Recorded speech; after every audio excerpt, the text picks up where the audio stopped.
Hi, my name is Leticia and welcome to our safe space. Today, I'm going to be taking you guys to Target with me so I can show you art supplies that are worth buying during the back to school season. I know around this season, there's a lot of sales in most places, Target, Walmart, and all this place. And there's a lot of supplies that we can find, especially if you're an artist beginner, that can help you a lot. And they're worth buying that you don't necessarily have to look for at an art store because usually they are a little bit more pricey. When I started doing art in 2017, going to the back to school section was really helpful for me to find certain things. I hope this video can be helpful for you. I have not been in school for the past 2 years, but that doesn't mean that I haven't gone to the back to school section. Just, look around and see stuff that I need. So let's go. We're here at Target and I just want to give a little disclaimer before I even go in there. I'm really shy recording in public. So if it looks kind of awkward, it's because of that, but I'm doing my best on this video to give you guys the best content. I am just living that out here just in case. I get really nervous.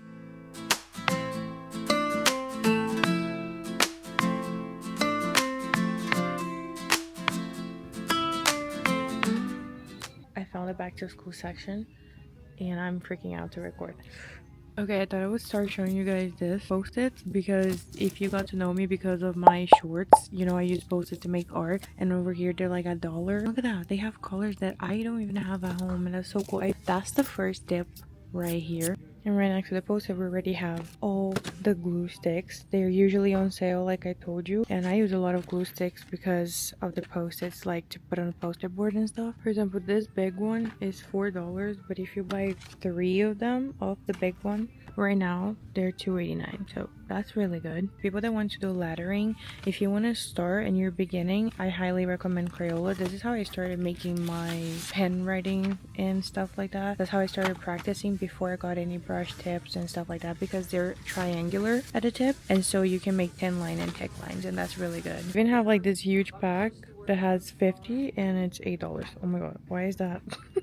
Okay, now these are the best erasers. I always use them ever since I started making art. This is the only erasers I use, and I always buy them like this, and they last me like a lifetime. So I highly recommend these. I did not expect to find these at the back to school section, but this Sharpie's new acrylic markers, if you're looking to customize things, these things are amazing. Or bullet tip actually, and they have like smaller packs. They are a bit pricey, but they're so good. If you want to like customize your notebooks and stuff like that, or if you want to customize anything really, they're so good. I love them. And they have like smaller pack. I know they also have a pack with only white and black if you're looking for that. I just don't see it here right now. Oh my god, oh my god.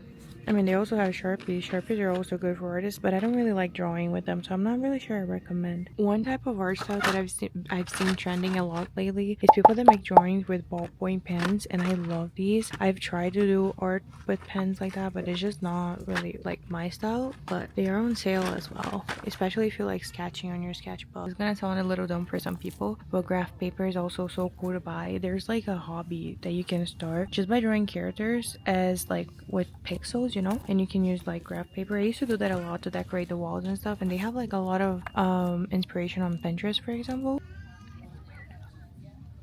They have the composition books as well if you want to do it like a kind of like a sketchbook only of this type of art, and the big notebooks. I prefer the composition book really because I feel like that's cool that you can even start a series doing this type of videos, and they're like $3.69. They're so cool. Look at that. Oh my god. They have like every single different type of color. If you're like me and you like to take like your art stuff everywhere, I highly recommend this pencil case. I mean, I know they're not like the cutest ever, but these pencil cases that make your markers and your stuff stand, like you can open them like a pencil holder. They're so good, especially like if you're going to public places to draw. You just like, I'm trying to show it, but you fold it like this and you can have all your supplies just standing. I love these. I highly recommend them. And you can also put pins on them over here, like if you want to make it cuter, you can just buy pins, or if you have pins at home and you can hang it there. So I'm doing this by myself. I'm at the pencil holder section, and these boxes over here are so good, not only for pencils, but like if you collect stickers, if you make collages and stuff, I highly recommend getting these for you to put your stickers and all the stuff like washi tapes and like make them organized. They help so much. I have like this huge one. I'm really tempted to get these because my stickers right now are inside of a Ferrero Rocher box, and even though it's really good, it's like overflowing. So I don't know if I should get this one or these ones. These ones are 99 cents. So they are stackable. So you can just like actually stack them. They get attached to each other. That's so cool. Okay, for pencils, I could not find my favorite ones that I wanted to show you, but it's literally by the same brand. And it kind of looks like this one, but not really. I'm gonna try to put a picture. If you guys can find it, I highly recommend for drawing. I love it. I used to use it so much back in 2017. They also have this one. Oh my god, that is very similar. This one is look more like it, but it's still not it. If you want to invest in something a little bit more professional, I highly recommend these. I love this by Pentel. I have like 2 of them, and for sketching and drawing, they're amazing. Either of them, but like this one, the blue one, literally one of my favorites. I know everyone's a big fan of these, but I only like to recommend them like for school. I don't really recommend them for drawing and sketching, to be very honest. Like in school, I know everybody was crazy about them. I used to have them as well, but they were never really my favorite. Okay, I was extremely nervous in there, but I did my best. And there were 2 things that I was looking for, but I couldn't find it. But I'm sure they probably have in a lot of stores, including Walmart, for example, which were colored pencils that I highly recommend. If you want to start using colored pencils as your medium in art, I highly recommend Prismacolors. They are not really expensive if you buy the smaller set, but I do know that at Walmart during back to school season, they are cheaper. Also, the other day, I posted here on my YouTube community post some sketches that I made with color pencils on my sketchbook, and for that I used Crayola swirl pencils, which is basically that lead that has like a bunch of colors in one. So while you're like turning the pencil or you're using it, you get different colors, and those are so cool if you want to test something different on your sketchbook, if you want to start like a different type of medium. And I also found them at the back to school section back in Walmart. So those are 2 things that I would also include on my recommended list for you if you're looking to, you know, try different things or even like focus on color pencils as a medium. That's really good. Now, just out of curiosity, I'm going to show you guys what I bought, because I did come here to buy some composition books because I like to make lists. Like, I'm a person that I make lists out of everything, and a lot of people are like, oh, but you can just use your phone. My phone doesn't work as well for me as paper, so I like to buy composition books in the back to school section because they're usually cheaper and they have cuter covers and stuff. I'm not really mature for my age. Yes, I did get a Super Mario Bros. One because I love Super Mario, and they also have like some Disney ones, but I really wanted these. I got this to write some of the lists and stuff that I like to write. This one I got especially for me to plan out my content. I love having a notebook or something just for that. And this one is made with recycled paper, so that's really cool. I also got the graph paper composition book. So I love making pixel art. That was something that I was really into about 2 years ago. I used to go on Pinterest and just put like graph paper art and stuff like that, and I saw a girl one time that she made like a whole wall in her room just of those. I think they're really cool. So if you're trying to slowly get into art, I highly recommend you doing this. And now I saw that these papers have some sort of technology or an app, 5-star. When I was in school, I didn't really know about these. I don't even think they existed, but you can scan the page and then you can have the whole page on your phone.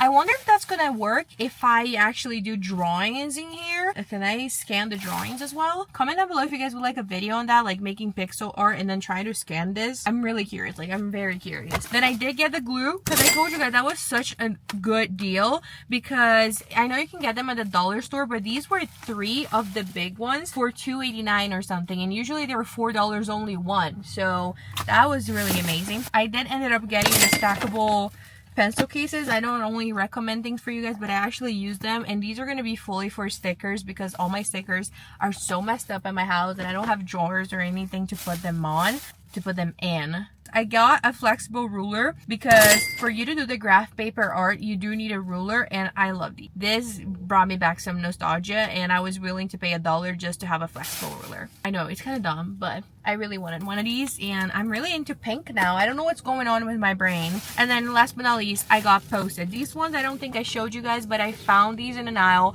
They were $4, and it comes 6 small Post-its. I'm gonna use them for the series I'm making in shorts. And then I got a yellow Post-it for $1 because I don't really have yellow on my collection. I have like this very dark yellow. It's almost like an orange. So yeah, and a lot of people asked me to write stuff on yellow Post-it. So now I have it to keep going with my series. Just to finish this, since we're talking about school, I want to give you guys a tip on something I've been observing lately. And I know that's not relevant for a lot of you, but I love watching back to school hauls, back to school shopping, all that stuff. I literally sit down and I watch all those videos on YouTube every single year, even though I don't go to school anymore. It's my favorite thing to do. But lately I've been noticing, I don't know if this happened every single year and I just didn't really open my eyes, or this year's happening more often, where everybody's school supplies look exactly the same. I don't know what's going on. I went into Target and I saw the same notebooks, the same planner, the same composition books and everything that every single girl has been showing on their videos lately. And I say girl because those are the videos that I watch, but I have a feeling that if you guys are not careful, you're gonna get to school and everyone is gonna have the same exact supplies, which is weird for me. Like, I feel like we're living in an era of aesthetic and minimalism, and people in the middle of that are kind of losing or missing out on their own personality. So my advice to you, if you're going into middle school or high school, have your own personality and, you know, own up to what you guys like, and don't try to just buy stuff minimalist or whatever to fit in. I'm just leaving this out here because it's something that I really truly have been observing lately. Every single girl has gotten the same planners, the same folders, the same notebooks. It's like almost everything is so limited now, and I feel like even the stores itself are throwing that aesthetic minimalism at us. You know what I mean? For me to find the Mario composition book or the princesses and stuff, they were like all the way high up on the shelf or all the way on the bottom, and right in the middle where it's like your point of view, like your vision, there were only the aesthetic and the very like pastel colors notebooks and stuff like that. I feel like us artists especially, we wanna throw our personality out there, our creativity, you know? So if you get a plain notebook, make it look like it's yours. Put stickers on, use acrylic markers to, you know, decorate, do everything that you guys like, because I feel like high school and middle school are times that even if they are hard, trust me, you're gonna want to go back to it, and you don't want to look back to it like, damn, I missed out on being who I was. I know this is really random for most people, but I just feel like I had to say this or had to throw this out here because I'm not sure there's a lot of people talking about this as much as we should be. It's okay for you to use your school supplies from last year or from the previous year. It's fine. If your stuff is good at home, it's okay for you to reuse it. I feel like that's not really talked about on the internet, and maybe it should be. I know this is not my content, but I just wanted to leave the tip out here in case you're watching this video, because that's how I grew up. That's what I was taught. My mom, every time we got like the school list, ever since I was young, it was like crossing out everything we had home first. Like, she would gather everything. Okay, we have this at home, we have this at home, we have this at home, so we're only gonna go to the store to get what we need, you know? And I feel like a lot of people, especially when you go to high school, I feel like that kind of get lost on people because you feel like you want to buy certain things and to fit in or to keep up with what's going on, but sometimes you don't really need it. It's okay for you to reuse your stuff. I just wanted to leave some tips out here because I'm not going to make a whole video on back to school, because since that's not my content's more towards art, this is the opportunity I have to share this type of stuff with you guys. Oh, but that was what I had for today's video. I know I over talked a bit now at the end, but if you watched all the way to the end, thank you so much. I am so glad that you're here. Let me know in the comments down below if you guys would like a video on the graph paper art, if you want any more tips on art, or maybe even part 2 of this, but maybe in a Walmart or any other store. I don't know, you let me know. Don't forget to like the video and subscribe to the channel, and if everything goes right, I'll be here next week.